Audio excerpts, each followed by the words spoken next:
A ideia é fazer uma apresentação rápida, porque como vai ser exibido o vídeo do gato, ele tem um certo tempo, a gente vai fazer uma apresentação rápida sobre esses trabalhos do Instituto. E, bom, já foi dito, né, que a gente está trabalhando desde 2000, oficialmente. Extraoficialmente, isso começou 6 anos antes, em 94, quando eu me tornei uma protetora independente e voluntária de outras ONGs, até que no 2000, percebendo a necessidade que havia de trabalhar não só resgatando animais, mas também sensibilizando as pessoas para que não os abandonassem, então a gente começou a trabalhar com educação, que nesses 13 anos gerou vários vídeos e livros, né? E atualmente nós estamos realmente muito focados em trabalhar com a educação humanitária, que pode realmente fazer a diferença no mundo, não só para os animais, né? Acho que para todos os reinos, inclusive o humano, o que nós precisamos é ser mais humanos, mais humanitários, né? Então essa educação, ela vem despertar isso nas pessoas, sensibilizar as pessoas para esse fato e essa necessidade. Então, alguns livros e vídeos que nós temos aí, né, tá tudo à disposição, tanto na internet, todos os vídeos estão à disposição gratuitamente para serem baixados e exibidos e assistidos. Para serem exibidos fora também eles são autorizados. E o mais recente é o livro do Hobbes, né, do comandante, do capitão da PM, que fez esse vídeo tão importante sobre essa ligação entre os maus tratos contra animais e as ofensas, né, e contra a violência toda contra o ser humano, que isso vai nos ajudar muito, porque nós da proteção animal sabemos o quanto é importante a gente cercar por todos os lados, porque às vezes a gente não consegue resultados numa denúncia, ou às vezes não consegue nem denunciar adequadamente, porque as pessoas não se importam com os animais. Então, todos esses links possíveis com humanos que são, nessa nossa sociedade antropocêntrica, são mais considerados, são importantes para a gente conseguir essa justiça e a defesa dos animais. Então, daí esse livro que está tendo um sucesso enorme. O Hobbes não para de fazer palestra, ele está cada hora num lugar do Brasil, inclusive fazendo palestra para policiais, o que é importante para a gente.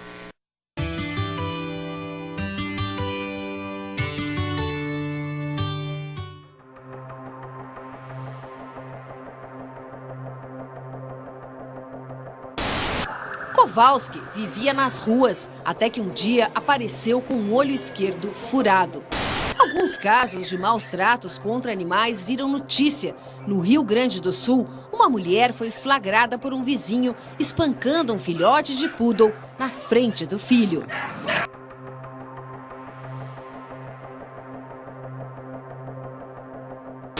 Indicando então um embasamento técnico, um embasamento científico que gera uma relação real entre pessoas que maltratam animais e pessoas que tendem a cometer crimes violentos, especialmente os violentos contra as pessoas no futuro. A intenção do autor é que o resultado de sua pesquisa influencie em políticas públicas, aprimorando o trabalho da Polícia Militar. A polícia, ao atender uma ocorrência de maus tratos aos animais, pode estar evitando um crime no futuro. Não só de uma criança que está assistindo aquela ocorrência, mas de uma pessoa violenta. Ou seja, maus tratos aos animais é um indicador de prevenção primária.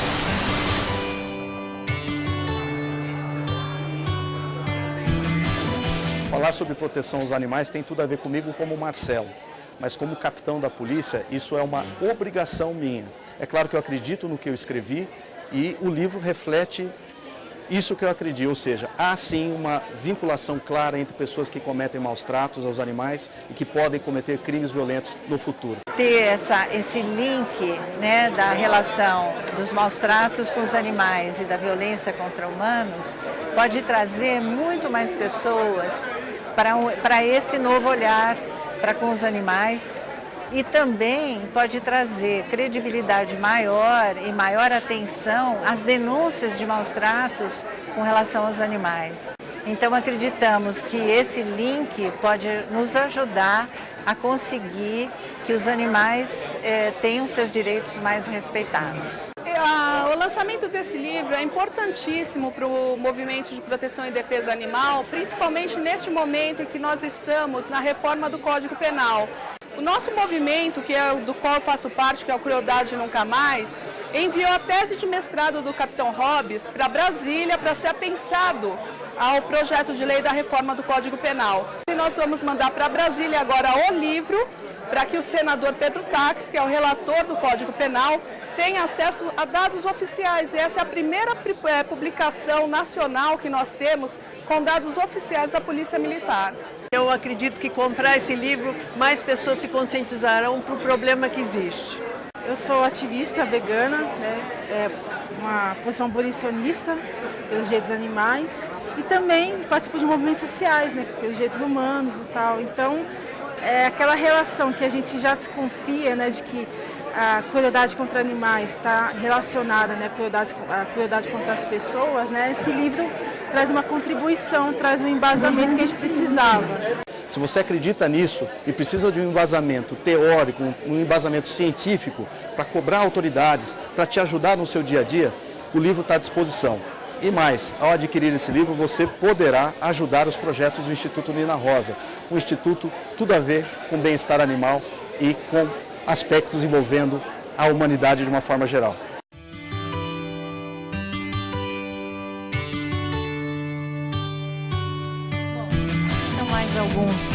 Acho que a maioria das pessoas conhece o nosso trabalho, hoje a gente vai ver um dos que estão aí, que é o vídeo do gato.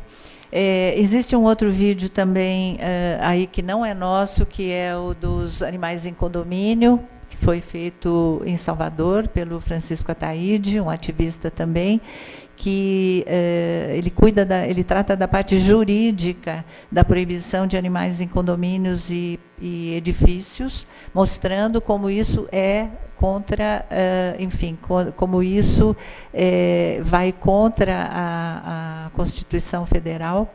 Então, não é permitido proibir, Esse vídeo tem todos os depoimentos e casos de pessoas que tiveram esse problema e como foi resolvido. A doutora Ana Rita Tavares, advogada, é quem criou esse vídeo, desenvolvido pelo Francisco depois, para poder ajudar as pessoas que têm esse problema, e isso tem ajudado, em muitos casos, as pessoas a não serem obrigadas a retirarem seus animais, ou então, no caso de terem que carregar animal no colo, porque não pode transitar onde transitam pessoas, enfim. É um vídeo importante para isso. Próximo. Então, do que nós precisamos, Todos os reinos precisam da expansão da consciência humana. É isso que o Instituto tem trabalhado muito diretamente ultimamente, porque, como a gente estava dizendo antes, sem a expansão da consciência, nada vai se resolver. Não adianta, por mais que a gente retire animais da rua, por mais que a gente trabalhe nesse sentido do problema depois que ele acontece, sem dúvida a gente precisa evitar, nós precisamos trabalhar na prevenção. Então, esse trabalho que a gente tem feito de formação de educação humanitária tem sido importantíssimo para isso, sensibilizando educadores e pessoas em geral. Fizemos isso em algumas escolas, em algumas prefeituras, aliás, com educadores. Vocês vão ver, acho que tem um videozinho falando sobre isso. E a educação humanitária, ela realmente tem mudado a visão, o olhar das pessoas com relação não só aos animais, mas com relação aos impactos que as pessoas provocam no mundo, que nós provocamos. Próximo.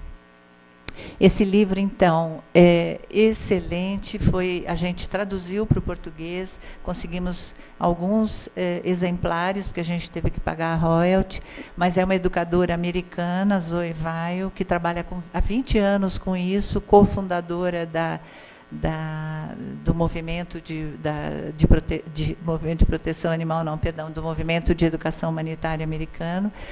E é um livro todo de atividades para serem aplicados a quaisquer idades das crianças e também podem ser adaptados para adultos. Então, a educação humanitária, realmente, ela veio para ensinar, irradiar, incentivar os seres humanos a serem mais humanos. Ela valoriza realmente o desejo de servir e cooperar. A gente sai muito motivado, desperta as pessoas no sentido crítico, porque é isso que a nossa juventude precisa, um espírito crítico pessoal e não ficar andando atrás do que a mídia fala, tem que ter isso, tem que ter aquilo, tem que ser assim, tem que ser assado. Não, espírito crítico. E ensina esses jovens a serem solucionadores, não só questionadores, perceber aonde eles estão, quais são os problemas, mas serem solucionadores, apresentarem solução e não ficar criticando apenas, né? Ou ficar achando, esse mundo não serve porque é assim. Vamos achar a solução. É isso que apaixona na educação humanitária. O próximo. Aí tem um videozinho do lançamento do vídeo em São Paulo, que foi num curso que a gente fez de formação. Eu sou Nina Rosa Jacob, fundadora e presidente do Instituto Nina Rosa, Projetos por Amor à Vida, localizado em São Paulo, no Brasil. O Instituto trabalha promovendo a ampliação da consciência humana por meio da valorização da vida animal. E nós fazemos isso produzindo material educativo, filmes, vídeos, livros e também promovendo palestras e cursos. Nós estamos aqui num duplo movimento, que é o curso de capacitação de educadores em educação humanitária e o lançamento do livro O Poder e a Promessa da Educação Humanitária, da educadora americana Zoe Weil. E assim, uma grande alegria, porque curso que tem uma duração de 10 horas, tem muito material, ele é muito motivador. E nós estamos aqui exatamente para isso, motivar os educadores ou as pessoas que querem transformar a educação padrão em algo mais útil à vida das crianças, motivá-las e dar material, dar subsídios. Trabalhar com educação humanitária, com inteligência naturalista dos alunos, com educação para sensibilidade, educação para sustentabilidade, é uma decisão política. Não importa em qual cargo você está, se você está na sala de aula, se você é formador, se você é gestor de escolas, de uma rede de escolas, é uma decisão sua, que ninguém toma por você.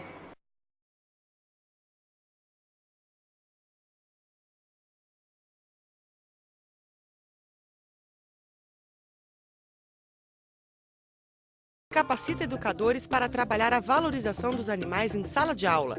O carro-chefe é o vídeo Fulaninho, que já foi assistido por milhares de alunos da rede pública de ensino. A história do cachorro que é abandonado quando ainda é um filhote e precisa sobreviver sozinho nas ruas de uma grande cidade sensibiliza as crianças. Acho que me perdi de vez. Você acha que ele sentiu saudade da família dele? Eu acho. Quando a gente abandona os animais, eles ficam com fome e sede. Eles podem morrer. Não pode abandonar o cachorro. O cachorro tem que ter uma casinha limpa, dar ração, dar água. Fizeram que os pais soltassem os passarinhos, fizeram com que os pais adotassem animais. Então mudou a postura das crianças. A educação humanitária é o carro-chefe de qualquer sistema de ensino. Nós não podemos ensinar a ciência, a biologia da terra, a riqueza da natureza, sem primeiro sensibilizar as crianças e realmente emocioná-las para a beleza da vida. Hoje eu trabalho com palestras, trabalho com as escolas em educação humanitária e trabalho também com empreendimentos. Eu entendi que a educação humanitária não pode, não deve ficar somente nas escolas. Ela pode e deve sair do muro das escolas. E eu trabalho com shopping centers, com hotéis, grandes empresas, líderes nos seus setores econômicos, e começar a cuidar de animais que antes viviam nas suas dependências, eram animais que não tinham nenhum controle populacional, eles passaram a ter. Então, trabalhar hoje com educação humanitária, trabalhar com com as questões de proteção animal, eu aprendi que vai muito além de apenas cuidar dos animais, que já é uma coisa muito importante, mas a gente trabalha no dia a dia com a evolução social e humana. Para estimular valores como a ética, a compaixão e solidariedade, o Instituto Nina Rosa promoveu em maio de 2006 o primeiro Congresso Brasileiro e Latino-Americano de Educação Humanitária. A educação humanitária, ela vai mudar todo o planeta, né? Porque na hora que nós tivermos consciência de respeito ao outro, tudo vai melhorar. O que nós sentimos muita gratidão de poder oferecer é justamente a possibilidade de escolha que as pessoas passam a ter. À medida que elas ficam sabendo, pela ótica do animal, é o que a gente procura fazer, como eles se sentem em relação a toda essa exploração que acontece no mundo hoje. Bom, aqui, gente, para apresentar para vocês os nossos atuais lá, os meus bichos, né? Ali tem, todos são, acho que essa luz daqui podia deixar apagada, senão a gente não consegue ver. Bom, os gatinhos são todos adotados. Esse último da direita, o Tigrão, veio do CCZ, depois de ficar 1 ano dentro de uma gaiola. A Lili está comigo há muitos anos, apareceu no telhado, está lá. Sandra conhece, né, Sandra? E a Mimi apareceu em cima de uma árvore, balançando, enfim. E a gente acolheu. Embaixo tem a Brida à direita, a Melina à esquerda, ambas resgatadas no centro de zoonoses.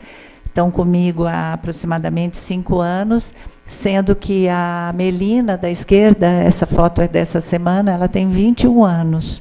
Está comigo há 5. Ela veio cheia de doenças e de coisas, tal, está ótima, passeia todo dia, está ótima. Bom, pode seguir. O Dengo, eu queria fazer uma homenagem a ele, porque o Dengo ele já passou para outro plano, mas o Dengo ele foi encontrado quando eu estava indo gravar o vídeo do gato, pegar o depoimento de uma das pessoas, uma das gateiras que foi que deu um depoimento. Eu estava indo para a casa dela, a Valéria Cimati, gravar num domingo, quando eu parei para comprar jornal numa banca, e esse gato, que veio se chamar Dengo, estava ali miando, pedindo ajuda. Eu tinha no carro sempre ração, água, enfim, alguma coisa, dei, mas ele não quis nada, ele queria vir junto. Aí eu falei, bom, pus ele no carro, falei, vou deixar ele aqui descansando. Fui fazer a entrevista, demorou horas. E quando eu voltei para o carro, a Valéria, que era entrevistada, estava comigo. E aí eu abri a porta, ele se espreguiçou, assim, ele ficou dormindo o tempo todo. Ele se espreguiçou, assim. Eu falei, Valéria, e aí, que nome eu dou para ele? Aí ele fez, miau. Ela falou, Dengo. E aí ficou o Dengo, que viveu conosco muitos anos. Eu queria fazer uma homenagem a ele hoje, porque ele é o representante do vídeo. O próximo. Então, aqui está o vídeo do gato, né, que a gente vai exibir. Eu só queria, pode passar o próximo, lembrar que a gente teve participações especiais, todas foram voluntárias, né, contando que a Denise Tavares, a produtora do vídeo, e eu estávamos pensando, puxa, seria tão legal se a gente conseguisse o Miguel Falabella, que a gente sabia que ele gosta de animais e tal.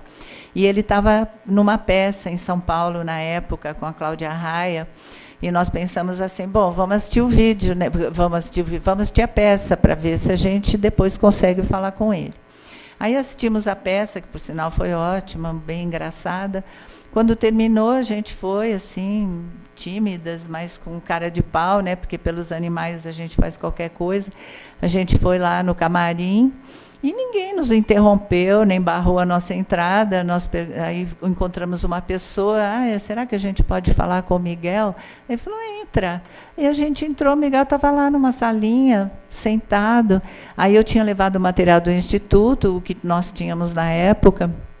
Eu apresentei para ele o material e tal, e perguntei, falei, olha, a gente vai fazer um vídeo sobre os gatos, tal, gostaríamos da sua participação. Será que você participaria? Ele falou assim, anota meu celular, a hora que você for gravar, me liga. Gente, foi uma coisa assim impressionante, né? Como ele é uma pessoa simples. Depois a gente fez contato com ele quando estava tudo certo. Era um estúdio super simples, que inclusive quando passava carro eu tinha que parar de gravar porque não tinha nem aquela proteção contra ruídos. Mas ele foi assim muito gentil. Eu fui buscá-lo no lugar onde ele fica quando ele está em São Paulo. A gente foi conversando e ele comentou comigo assim, porque ele estava, na época, produzindo 2 peças, uma novela e trabalhando como ator nessa peça que eu tinha ido assistir. E aí ele disse que quando ele estava saindo, tocou o telefone, era uma pessoa do trabalho dele, um amigo, e quando ele comentou que estava saindo para fazer esse trabalho com a gente, o amigo falou assim para ele, você é louco, né? Porque ele faz muita coisa ao mesmo tempo, né, o Miguel? Aí o Miguel disse que respondeu assim, não, acho que eu estou indo fazer a melhor coisa que eu podia fazer. Então, assim, foi super motivador, né? Aí a gente foi para o estúdio, ele gravou, a primeira coisa que ele perguntou, ele falou, eu não vou usar a camiseta da ONG, né? Mas aí a gente achou que ficava institucional demais, tal, demos uma outra camisa para ele usar. E depois entramos em contato com a Danusa Leão, porque a gente sabia que ela também gosta muito de gatos, que tinha umas histórias com gatos. Ela também nos atendeu na casa dela, assim como também o Rui Castro, né? E a Heloísa Seixas, que é a mulher dele, os dois nos atenderam em casa, né? A gente foi até o Rio de Janeiro fazer essas gravações. E só para completar, antes da gente assistir o vídeo, o Miguel se ofereceu, ele falou assim, por que a gente, se vocês tivessem falado antes, a gente podia ter gravado na minha casa lá no Rio, eu tenho 3 Rottweilers e mais os gatos e tal. Lógico que não era o caso, a gente tinha que gravar num estúdio e tal, mas só para contar para vocês que, às vezes, quando a coisa a gente acredita e vai fazendo da forma como a gente sabe e pode, né? Apesar de não ter nenhuma indicação, alguém conhecido que nos apresentasse, deu tudo certo, né? Então, vamos ver o vídeo do gato, porque aí a gente pode...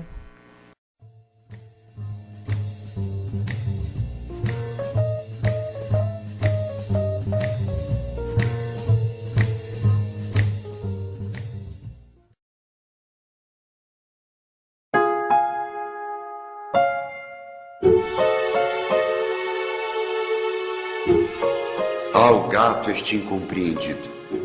Nenhum outro animal desperta sentimentos tão antagônicos. Com o gato não há meio termo. Ele suscita ódio ou paixão, desprezo ou adoração. Já foi tratado como Deus e queimado vivo em fogueiras. Já livrou a humanidade de pragas e inspirou grandes mestres e escritores. Seu ar misterioso e seu espírito livre lhe valeram a fama de traiçoeiro e egoísta. Mas os gatos não guardam rancor do ser humano e vão aos poucos, delicadamente, felinamente, conquistando o espaço que merecem. Um lugar quentinho em nossa casa e em nosso coração.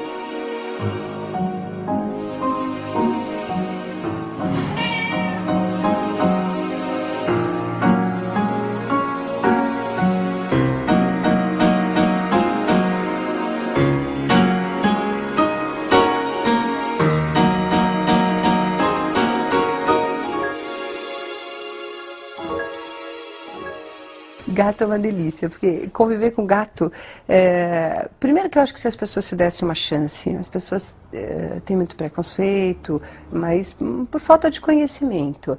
Eu acho que elas, se dessem uma chance, viciariam em gato. Primeiro que ele é charmoso, extremamente charmoso, é sensível, você se comunica com ele, se você estiver atento, você escuta o que ele fala. Vai, Lilica. O gato, ele é afetivo, mas não é dependente. Ele adora a liberdade, se relaciona muito bem afetivamente, faz uma troca muito gostosa com a gente, mas é mais livre, ele é mais indivíduo. Olha, qualquer homem honesto diria que um gato é a segunda melhor coisa do mundo.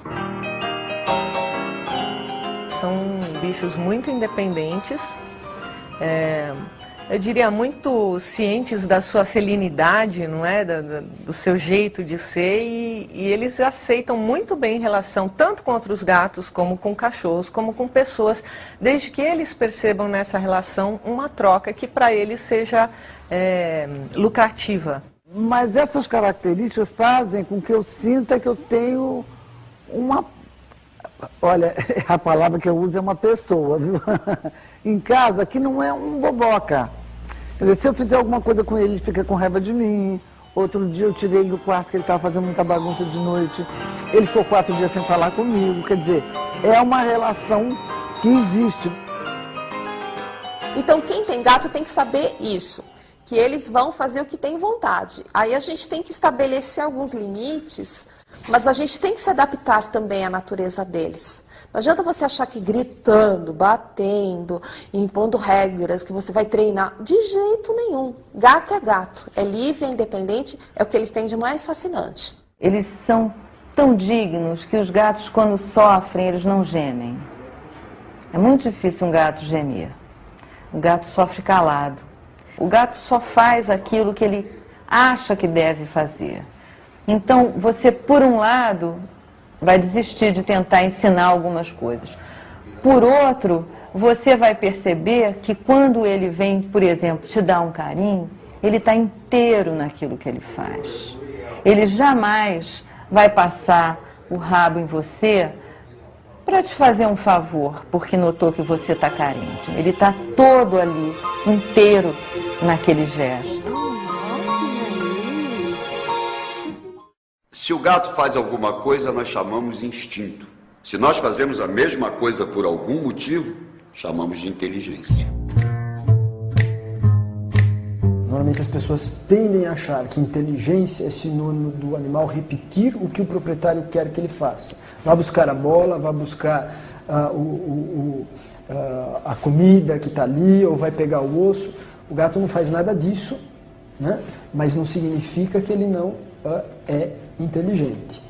Acho que eles se dão ao luxo de expressarem mais a personalidade nesse sentido, de não se deixarem tanto adestrar. Pode-se definir a inteligência de um gato pelas coisas que ele se recusa a fazer. Parece que a Organização Mundial de Saúde fez uma medição há pouco tempo aí da inteligência no reino animal. Em primeiro lugar é o homem, em segundo lugar o macaco e em terceiro lugar é o gato. Eu discordo frontalmente dessa conclusão da Organização Mundial de Saúde. Primeiro o homem, segundo o macaco, terceiro o gato, de jeito nenhum.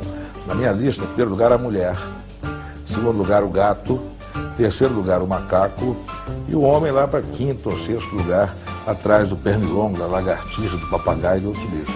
Eu só boto o gato em segundo, não em primeiro, porque não é politicamente correto. Gato não é traiçoeiro. Gato não é vingativo. O gato tem que ser entendido dentro daquilo que ele é. Um felino domesticado. Ele não é traiçoeiro. Traiçoeiro, na minha opinião, é se ficar se arquitetando. Eu vou armar uma cilada e vou trair aquela pessoa, né? Precisaria de uma elaboração mental que, evidentemente, eles não fazem. E eu não conseguiria ser veterinária se eu não acreditasse firmemente que o bicho é honesto, sincero, não vingativo, mas absolutamente, talvez fiel a si mesmo enquanto bicho. Então, essa coisa de que as pessoas falam, ai, mas ele arranha, ele machuca. Ele não gosta de ser amassado, ele não gosta de ser preso, ele gosta de ficar no seu colo, mas ele quer ficar à vontade. Se ele quiser sair, ele vai sair. Você nunca vai estar andando por aí, tá passando o gato no seu lado, de repente ele tá na sua cara te arranhando. Isso nunca vai acontecer. Ele dá inúmeros sinais.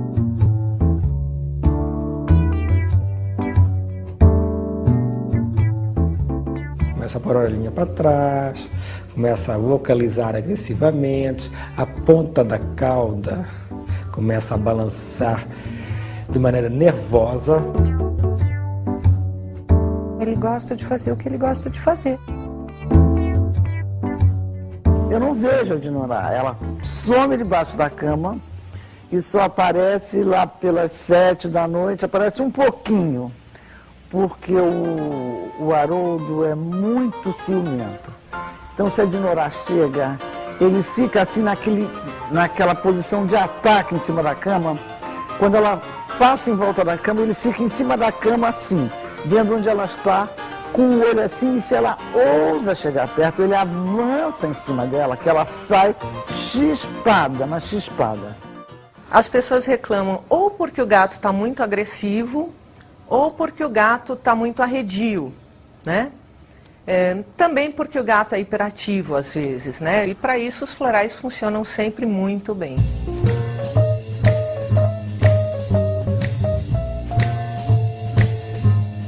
O gato, como espécie doméstica, ele ainda está num processo de domesticação e que é considerado relativamente recente se a gente for comparar com o cão. Só há 3.000 anos antes de Cristo é que nós temos provas de que o gato realmente, o gato doméstico, existiu.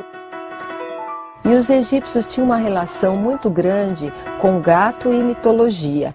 Tanto é que existia a deusa Bastete, que tinha cabeça de gato e corpo de mulher.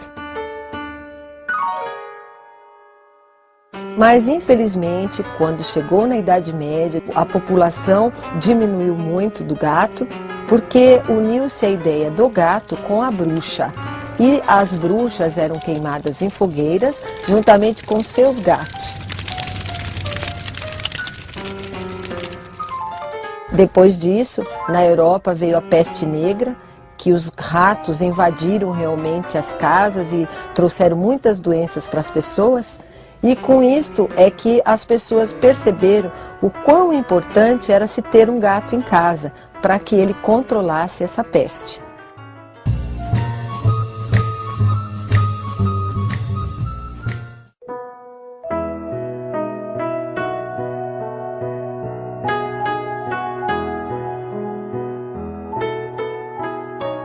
Para a doutora Anísio, o que acontece com o gato é muito...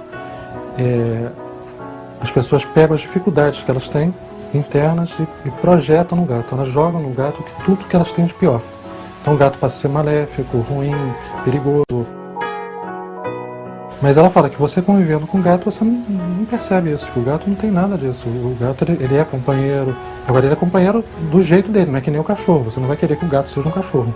Você não vai querer que uma flor seja um cachorro, porque você vai querer que um gato seja um cachorro.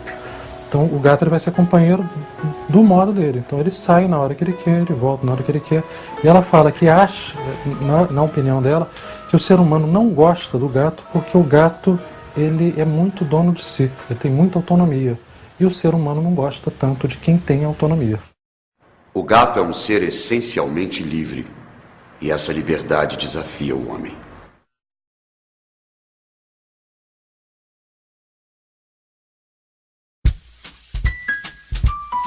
O gato é extremamente curioso.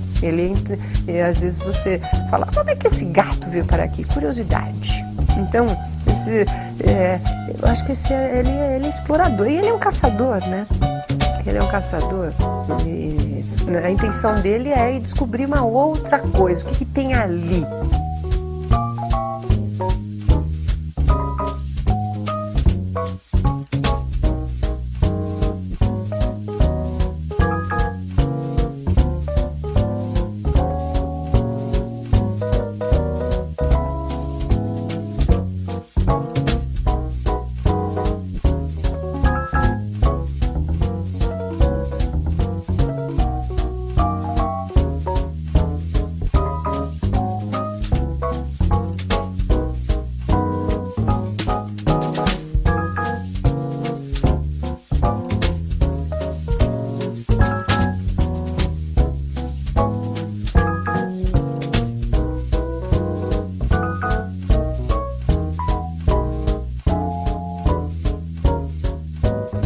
É preciso absolutamente pintar gatos.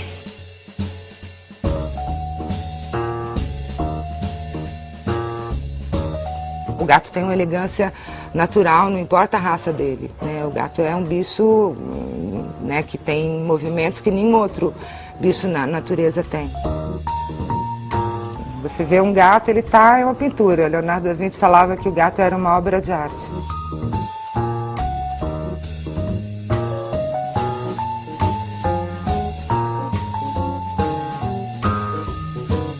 Quando um gato decide repousar, ele não deita simplesmente. Ele derrama seu corpo no chão como água.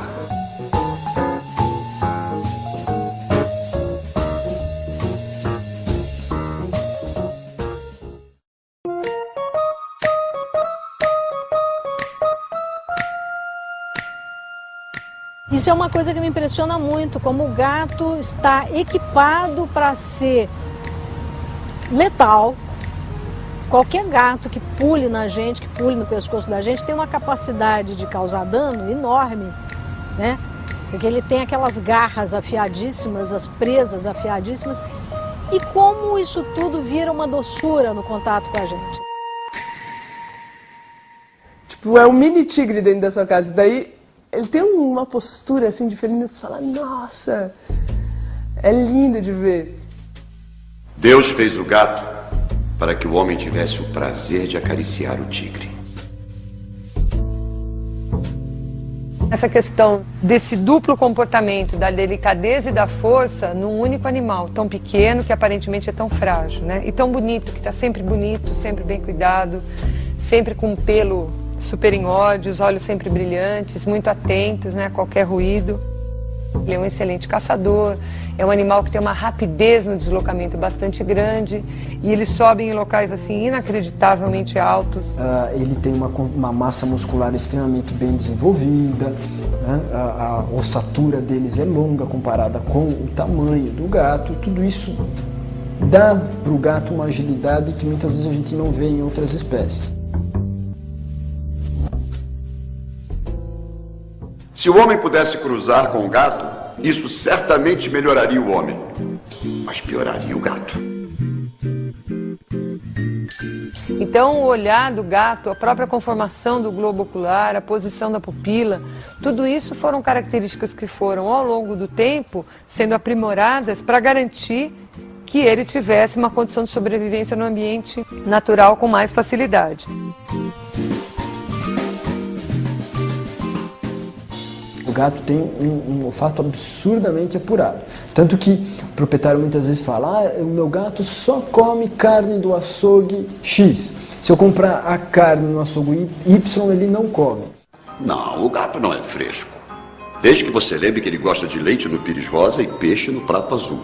Aí ele pode retirar tudo e comer no chão. Bom, muito bem. Outra coisa do charme do gato, que eu acho que tem duas particularidades aí. Seus bigodes, né? Bigodes antenas. O gato passa no buraco exato que seus bigodes lhe permitem. E o rabo, essa cauda que... Aliás, ele fala com a cauda. Se alguém quiser entender um gato, presta atenção nas orelhas e na cauda do gato.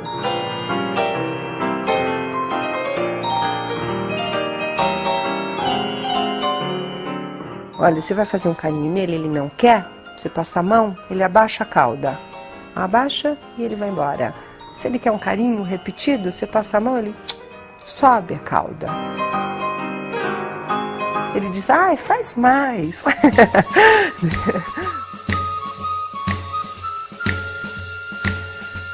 Tem tanto gatinho abandonado que a gente deve pegar um gatinho para adoção, um abandonado.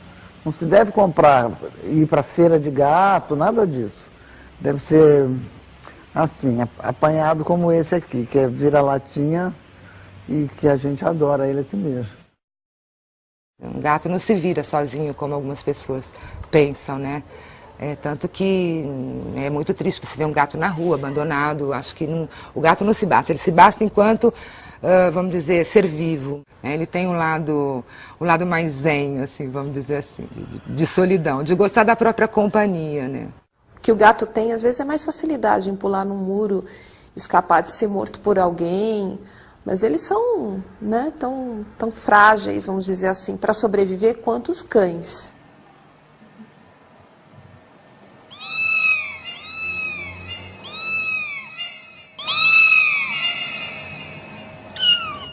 Eu só tenho gatos castrados, lógico, né? Isso é super importante por todas as razões que a gente já sabe, de controle populacional e etc. Mas também, principalmente para quem tem animais em apartamento ou numa casa pequena, fechada, evita que eles fiquem demarcando território com urina, esse tipo de coisa.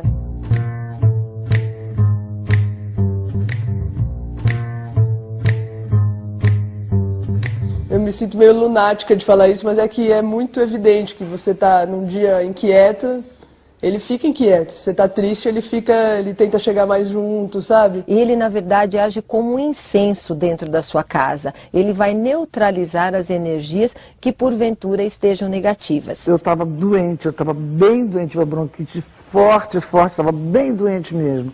Nos momentos em que eu estava mais chateada, eles vinham carinhosos, Ivan que dá beijinho, o Frog vinha no colo, a Chica ficava deitada perto, eles me acolhiam. E tive que ficar de cama, mas totalmente de cama.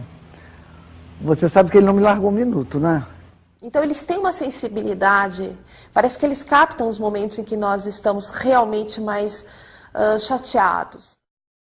O companheiro ideal não pode ter menos do que 4 patas. Ele é aquela coisa silenciosa, ao mesmo tempo discreta, não é aquela coisa tensa.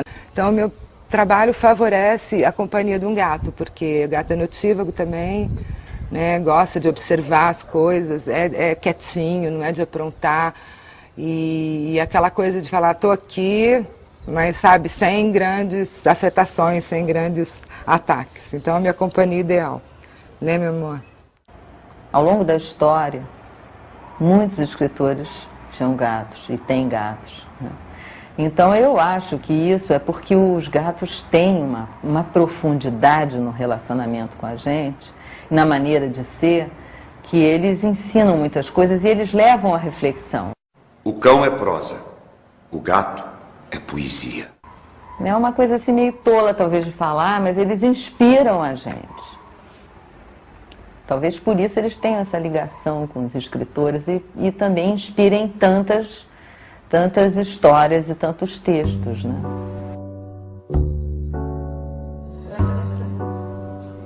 As pessoas idosas se dão muito bem com gatos que também já são adultos, justamente porque eles exigem menos, requerem menos cuidados.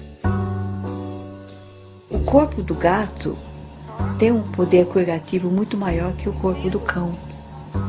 Que o gato consegue tirar energias negativas. Passar a mão no gato é extremamente agradável e gostoso, né? É um diálogo, né? Talvez mais singelo do que o diálogo com o cão. É bicho limpo, é verdade.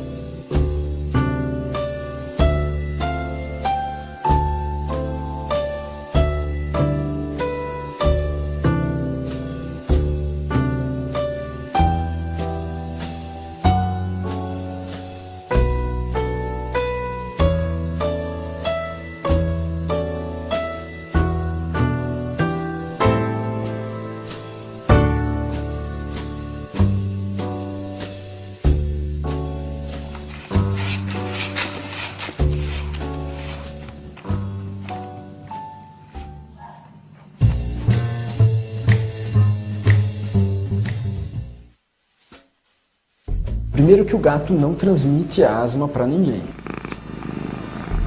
O ronronar do gato não tem a ver com as crises de asma. Todo gato ronrona, alguns mais e outros menos. Ronronar é uma válvula de segurança para descarregar o excesso de alegria. O gato realmente pode causar alergia, é uma proteína que ele tem na saliva e não realmente ao pelo. Aqui vamos fazer uma experiência. 1 mês ou 15 dias o gato em outro ambiente, pode até ser num hotel, tem hotel para gato, e ver como é que a alergia ficou. Ah, não melhorou nada, então não era o gato, continue com o gato e seja feliz para sempre. O gato diretamente, aquele gato doméstico que fica confinado dentro do apartamento, que só come ração industrializada, que não caça, esse gato, a chance dele transmitir toxoplasmose para o ser humano, para o seu proprietário, é ínfima, é inexistente. Normalmente é muito mais comum o homem adquirir a toxoplasmose ingerindo carne crua, mal passada ou verdura mal lavada. Mulher gestante precisa se livrar do gato para manter uma boa gestação? De forma nenhuma. Desde que ela tenha hábitos de higiene, toda vez que manipular a caixa sanitária do gato, higienizar as mãos, ou outra pessoa na casa pode estar fazendo a manipulação da caixa sanitária do gato. Uma coisa importante para ter gato é rede nas janelas.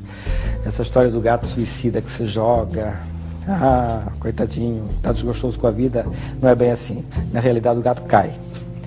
Muitas vezes ele está em procedimento de caça e aí ele não vai medir consequências, ele vai caçar e muitas vezes falta o chão do outro lado.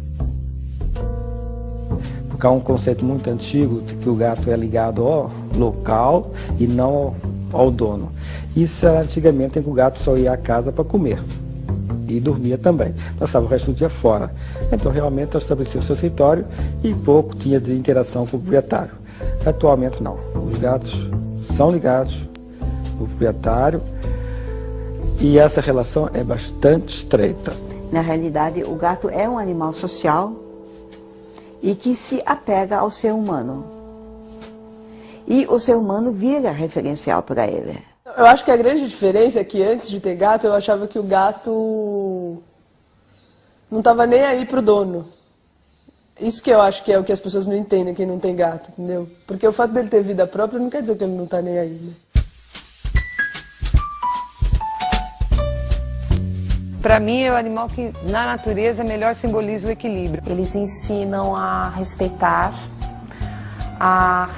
os limites alheios e a fazer com que os nossos limites também sejam respeitados.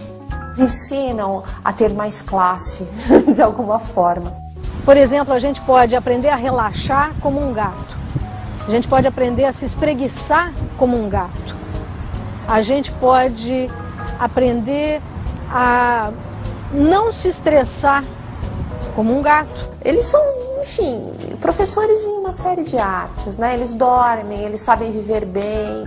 Se eu levasse vida de gato bem cuidado, eu com certeza seria muito feliz. Aprende a ser mais tolerante, aprende a ser paciente, aprende a ser corajoso, aprende a ser independente, aprende a ser digno, aprende até a se cuidar um pouco melhor fisicamente. Enfim, eles têm uma série de características que, pela simples observação, tornam a vida de quem convive com eles muito melhor.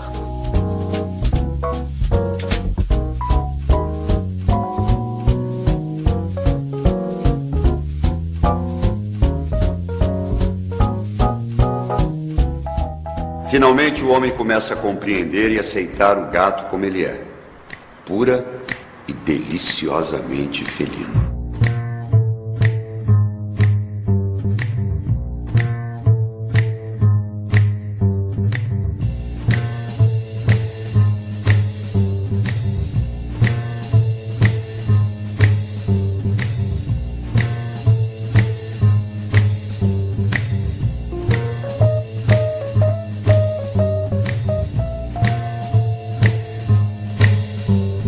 Esse foi um trabalho de amor pelos gatos, já foi feito há bastante anos atrás, mas a ideia era exatamente desmistificar aquela coisa de que o gato, enfim, era menos apreciado, as pessoas aprenderem a conhecer um pouco melhor o gato.